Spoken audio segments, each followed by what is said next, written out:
Shalom. First and foremost, I want to give all praises, glory, and honor to Yahweh, Bahasham, Yahweh Shai, Bahasham, Rachak, with Dash. Double honors to the apostles and elders of Great Millstone. Salutations, much love and respect to you, Akim, out there, pushing this word out in truth and sincerity. Shalom to you, sincere Akwath, that are listening and learning with all humility. Now, this lesson is going to be based upon this video that this brother from GMS Austere Man uploaded. It's called Middle Class Dream Through. Now, this was going into, finding apartments and things of that nature. And I know firsthand that it's very difficult. Okay, you have a lot of grown people in this day and age, in their 30s and late 20s that are still with their parents, that are still living with their parents, still living with their family, because it's damn near impossible for them to find places to stay. And me, where the reason I'm at where I'm at is all by the grace of Yahweh Hashem Yahweh Shai. And the reason I'm able to sustain and continue to pay rent and do these different things is all by the grace of Yahweh Hashem Yahweh Shai, because there's people in the world with good jobs who cannot do these things. Okay? Because now it's not you just get, okay, I'm going to pay the first 2 months and that's it. No. Now you have to, your credit score has to be on point. You have to have references. You have to have good history. You have to have all these different things, man. All right? In order to get a place now. Just a place to live. Which it should not be so. It should not be so. But under this wicked rulership, Esau has put down oppression on such a high level that these things are needed just to have somewhere to rest your head. Okay, now this is the video, and I'm gonna play it right now. Compromise that enables landlords to make a reasonable profit, but not an excessive one. The National Landlords Association blamed the supply and demand issues on government tax policy. The government has repeatedly promised to make private renting fairer and says it will introduce a renters reform bill in this parliament. But that could take years. So what does it mean for people who need a home right now? I was not expecting to be in this position at the age of 34. Earlier this year, Jess left her job and her life in Cambridge, ready for a new chapter studying a master's degree in Manchester. It was meant to be an exciting new step. She was looking for a place with two of her best friends. We started looking for houses to rent. They were just finding it nigh on impossible. Where did that leave you?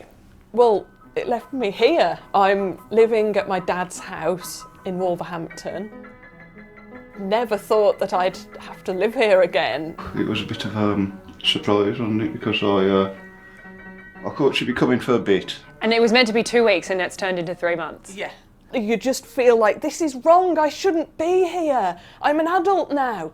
Like a lot of people, Jess has turned to house share websites too, but the whole experience has left her exhausted. A furnished room in a house, £2,617 per month. That is insane. What about the messages you've sent out? Right, and that's just for a room.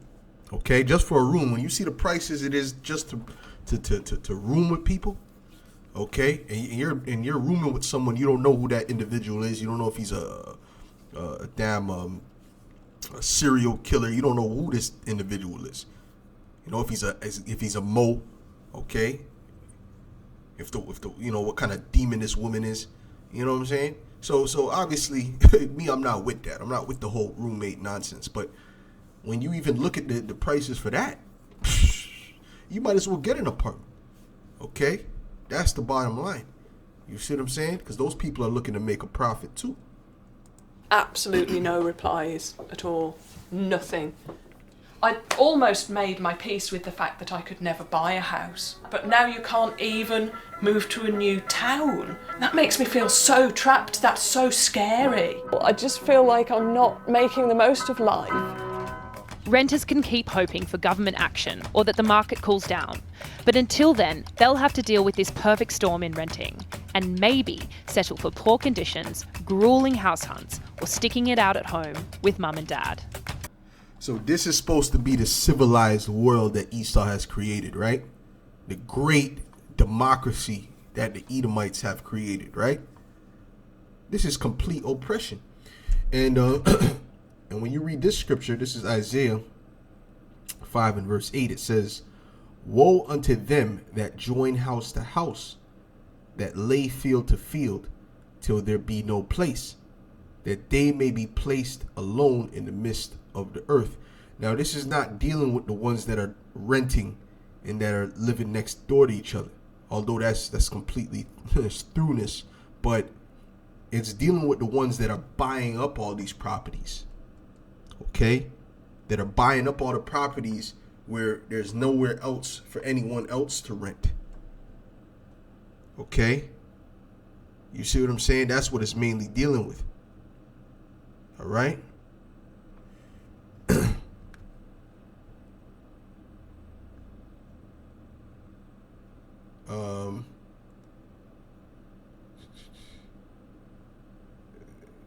Let's get to Isaiah 10 and verse 1. It says, matter of fact, Isaiah 10 and 1. Yep. It says, woe unto them that decree unrighteous decrees, and that write grievousness which they have prescribed, because it shouldn't be allowed for people to buy up this exorbitant amount of property. Now, J.P. Morgan just bought, I believe, $1 billion worth of property. That's a lot. While people are moving out, living with their parents again. Now, these devils, these big corporations are buying up all this land, all this property. Bill Gates, okay, I can't even say his name, but these devils are buying up all this land and this property. So what? So they can control the market. So they can have control about where, if you're able to live in a house. No, this is why the laws of Yahweh Ba'Shem Yahushai are perfect, because there was laws on that, on people having inheritance and not being able to be taken away. Okay. Yo, you see the devil, he removed all of that. Now let's continue, excuse me. It says to turn aside the needy from judgment, because who do they target? Who do they oppress? They oppress the needy, and to take away the poor, the right from the poor of my people, that widows may be their prey, and that they may rob the fatherless. And this is what they do. They get the vulnerable, man. The widows, the ones that, because when the husband used to be the foundation, which he still is to some degree, the foundation of, of sustaining the family. Okay. And when the family is fatherless, or when the wife doesn't have the husband, they're vulnerable. So these are the type of people that these elites are targeting: the vulnerable, the poor people who don't have that much money, or whatever the case may be. Those are the ones they prey upon. Okay, who need to rent and need to do these different things. And they make it very, very difficult. They're making it more and more difficult. And soon it's not going to be your social credit, your credit score. That's going to be your social credit score. That's going to determine. So on top of all that, you got to have a social credit score. Better not have a bad attitude, because your bad attitude could bring your social credit score to the point where you can't get a home. You better be happy in slavery. You better be happy with oppression. This is how this devil is operating. This is what he's doing in the earth. And when you really examine the things that this devil is doing, you understand that this place is hell. The Lord, that Esau has created a hell on earth. This is Proverbs 29:2. It says, when the righteous are in authority, the people rejoice. But when the wicked beareth rule, the people mourn. When you go down to the 90s, you could get an apartment easy. Okay, but as we go further into this devil's system, it's getting more and more difficult. It's getting more and more oppressive than it already was. And it was already oppressive back then, because what were you doing? They were mainly renting. And then when you get a mortgage, you got 30 years you got to pay down on that damn mortgage. That's crazy. When people came into the world, in the ancient world, with inheritances, with land that's tied to their family, that's tied to their forefathers. Okay? But not when the wicked is in rulership.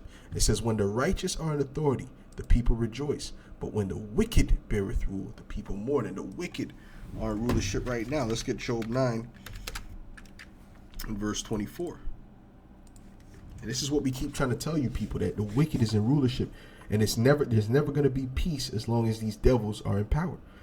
This is Job 9:24. It says, the earth is given into the hand of the wicked. He covered the faces of the judges thereof. If not, where and who is he? Okay, so the earth was given into their hands by the Heavenly Father. Now, dealing with peace, what does peace mean? It means tranquility, quietness. All right, and you're never going to have that with this devil in rulership. You're never going to be quieted. Your spirit is never going to be quieted, because you constantly got to worry about, well, the scriptures say we're subject to payments. You constantly have to make payments. All right, every if you let a week go by or 2 weeks go by, you know that there's going to be money that's going to be coming out of your account. Your account is going to be lower than what it was 2 weeks ago, guaranteed, man. Okay, and if you don't keep adding money in that account, man, or you don't keep updating that account to keep a good amount of money in there, well, before you know it, that account is going to be empty. Okay, because there's no rest in this place. There's no quietness in this place. You see? Now let's get some of the laws of Yahweh B'Shem Yahushua and how these things are supposed to be dealt with. And if these things were implemented, if they implemented the laws of the Bible, these people would be so much more happy. You see, this would not even be. This wouldn't be. She wouldn't be in no little ass room. Okay? But because these devils, okay, she looks like an Edomite. Okay? Most likely an Edomite. Her and her father. Right? These devils, right? They run the earth. Right? They're elites. They run the earth. And what do? They oppress. Okay? They oppress. Because what does Habakkuk, the 2nd chapter, say? Hold on, I'm going to get the laws that are of the laws of life soon, but I'm going to show you what Habakkuk, the 2nd chapter, says about these devils. And this is why you'll never have peace with these Edomites in rulership. This is Habakkuk 2:4. It says, behold, his soul which is lifted up is not upright in him, but the just shall live by faith. Okay, his soul is not upright. Okay, yea, also because he transgresseth by wine, he is a proud man. Right, the wine represents his philosophies. Neither keepeth at home, who enlargeth his desire as hell, and is as death, and could not be satisfied, but gathereth unto him all nations, and heapeth unto him all people. Okay, he cannot be satisfied. He's as death. Death. It can never have enough. There's always people that's gonna die. Okay, you see what I'm saying? Shall not all these take up a parable against him, and a taunting proverb against him, and say, woe to him that increaseth that which is not his? And that's what we're doing now. We're taking up a proverb against him, saying, woe to you that increaseth that which is not yours, man. You stealing the lands, you robbing and sucking out the natural resources. Look what they're doing in Haiti right now. All they've been doing, every time they go up in Haiti, because they got a big embassy up in there, right? Big military base. The only reason they're in Haiti is to suck the land dry of natural resources. Don't ever let them tell you or ever believe that they're there to help somebody. They're never there to help. They're only there to suck and steal. They're parasites, man. Okay? How long? And to him that ladeth himself with thick clay, which is debt. Shall not they rise up suddenly that shall bite thee, and awake that shall vex thee, and thou shalt be for booties unto them. Okay, meaning spoils unto them, because thou hast spoiled many nations. All the remnant of the people shall spoil thee, because of men's blood, and for the violence of the land, of the city, and of all that dwell therein. Now, when it says they shall spoil them, right, they shall be for booties unto them, it doesn't mean that these other nations are going to run up in America and start stealing things, right? Taking cars and this and that, and putting them on private jets and bringing them back to their country. That's not what it means. What it means is they're gonna spoil them through what? Nuclear fire. Everything that fire touches, that nuclear fires touches, is going to be consumed. Okay, so it's like they're being spoiled or robbed of everything that they have. Okay, so hey man, you Edomites are guilty, man. You Edomites are super guilty. Now this is Numbers 27 and verse 1. Okay, and this is a law dealing with inheritance. Okay, now this man had of the family of Manasseh. He was a Manassite. He had only daughters. Okay, so right? And the inheritance was supposed to go to the son. Okay, so let's read this. Okay. Then came the daughters of Zelophehad, the son of Hepher, the son of Gilead, the son of Machir, the son of Manasseh, of the families of Manasseh, the son of Joseph. And these are the names of his daughters: Malah, Noah, and Hoglah, and Milcah, and Tirzah. And they stood before Moses, and before Eleazar the priest, and before the princes and all the congregation, by the door of the tabernacle of the congregation, saying, Our father died in the wilderness, and he was not in the company of them that gathered themselves together against the Lord in the company of Korah, but died in his own sin, and had no sons. Why should the name of our father be done away from among his family, because he hath no son? Give unto us therefore a possession among the brethren of our father, because a land land is tied to the name of a particular family. Like this land belongs to this and this family, which did this, and he was a carpenter, he was a blacksmith, or whatever the case may be, or he was a great warrior. All right, it was tied to the name of men. You know what I'm saying? So this was very important. But he didn't have sons, because the sons is who carries the seed line of that man.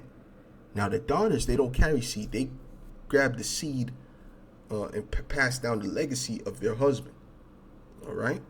It says, and Moses brought their cause before Yahweh. And Yahweh spake unto Moses, saying, The daughters of Zelophehad speak right. Thou shalt surely give them a possession of an inheritance among their father's brethren. And thou shalt cause the inheritance of their father to pass unto them.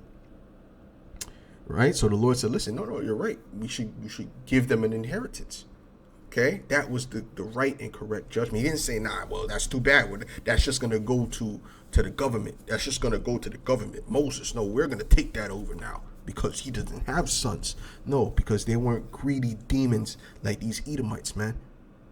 And thou shalt speak unto the children of Israel, saying, If a man die and have no son, then ye shall cause his inheritance to pass unto his daughter. And if he have no daughter, then ye shall give his inheritance unto his brethren. And if he have no brethren, then ye shall give his inheritance unto his father's brethren. So we're finding a way to give that inheritance to the closest of kin, man. We ain't taking that inheritance. The government owns that now. The hell does that mean, man? Who is the government? What family line is the government? You understand what I'm saying? So these devils, they just, all they do is take, man.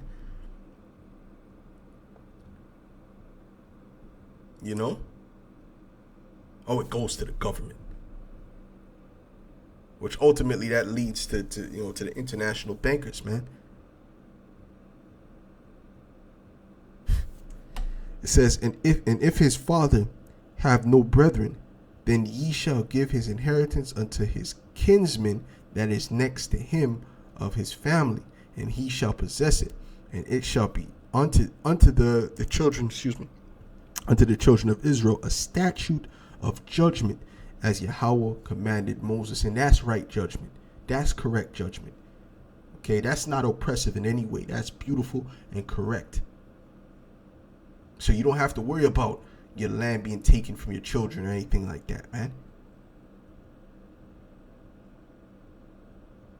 See, this place, all they do is pass over the mortgage debt to their children. And if they foreclose on that mortgage debt, we'll take the land. Okay? We'll just take the land from you, because they set up a system where you're not even able to get land or to get an allodial title, man. See, these devils gotta go, man. This is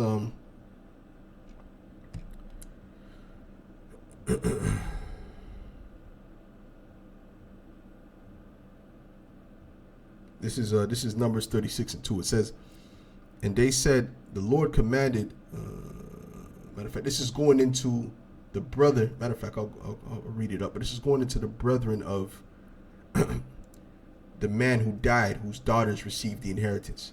Okay, there was another issue that they had that they wanted to resolve. Right, this is Numbers 30:61. It said, and the chief fathers of the families of the children of Gilead, the son of Mashur, the son of Manasseh, of the families of the sons of Joseph, came near and spake before Moses and before the princes and the chief fathers of the children of Israel. And they said, Yahweh commanded my Lord to give the land for an inheritance by lot to the children of Israel. And my Lord was commanded by Yahweh to give the inheritance of Zelophehad, our brother unto his daughters. And if they be married to any of the other sons of the other tribes of the children of Israel, then shall their inheritance be taken from the inheritance of our fathers, and shall be put to the inheritance of the tribe whereunto they are received. So shall it be from the lot of our inheritance. So if they were to marry any other tribe, okay, then that means that inheritance would go to that tribe, because like I said, they become under the household of their husband, and the husband passes on his legacy, which is his tribe. That's another thing that proves that the children that come out of a man, all right, whatever tribe that man is from, or nation that man is from, the children are also from that tribe. Okay, they wouldn't be from the tribe of Manasseh, even though their mother was a Manassite.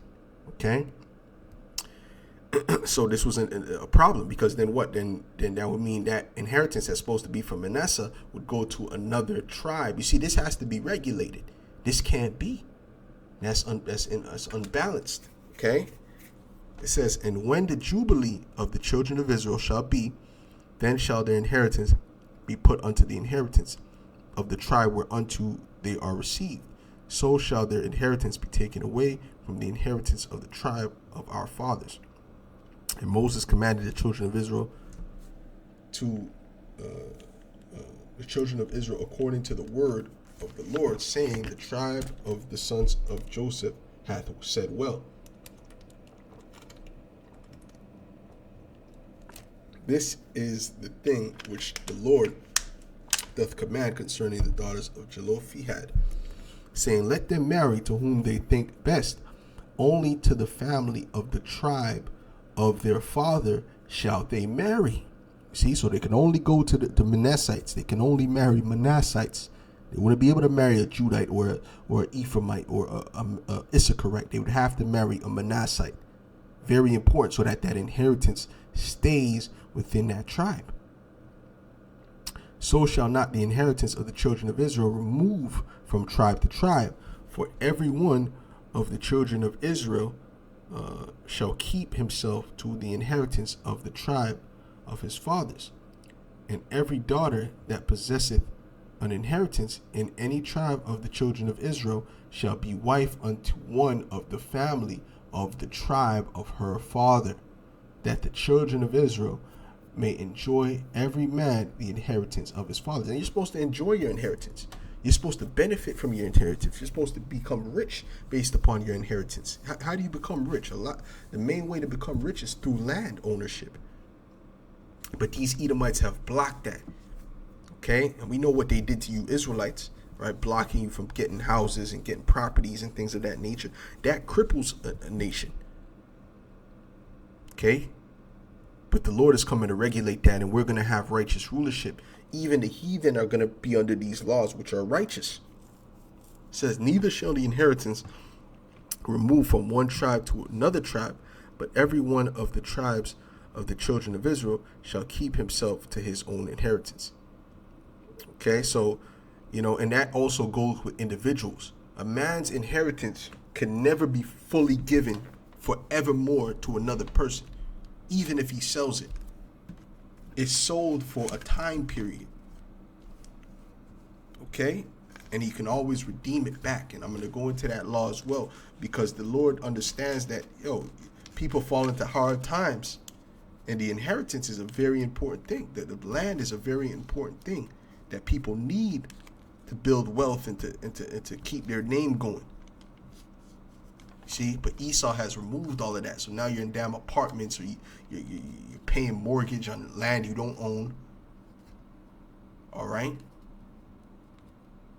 And let's say if you so-called owned it, let's say if you own that land and you got the allodial title, you still got to pay taxes on that land, which prove that you don't own it.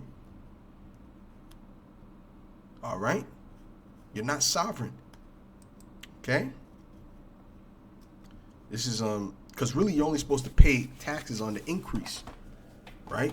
That's supposed to be on the increase of what you get, not on the land itself. But well, when the devil is in rulership, all these things become blurred so that he can rob you.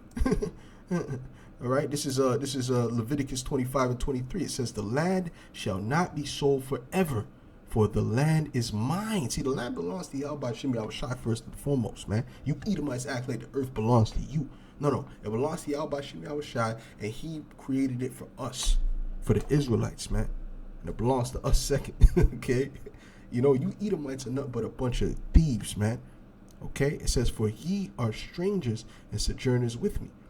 And in all the land, okay, of your possession, ye shall grant a redemption for the land. If thy brother be waxen poor," so if your brother becomes poor and hath sold away some of his possession, "and if any of his kin come to redeem it, then shall he redeem that which his brother sold." Right? So they can't say, "No, I don't want to sell it. I ain't feeling like selling it. I'm profiting from this right now." Because that's what Edomites would do. Or they'll raise the price exorbitantly. Okay? So no. Right? So that would not be in ancient Israel. When it's time, when he's had the money to redeem it after he fall on hard times, he always had the opportunity to buy it back. "And if the man have none to redeem it, and himself be able to redeem it, then let him count the years of the sale thereof, and restore the overplus unto the man to whom he sold it, that he may return unto his possession." Right? So that's it. Okay? So you have to, you have to pay a certain amount to redeem it back. The overplus, I'm not sure if that's what the man would have lost. I have to look that up again. I'll probably put this in the NLT in a second. No, let's put it in the NLT real quick.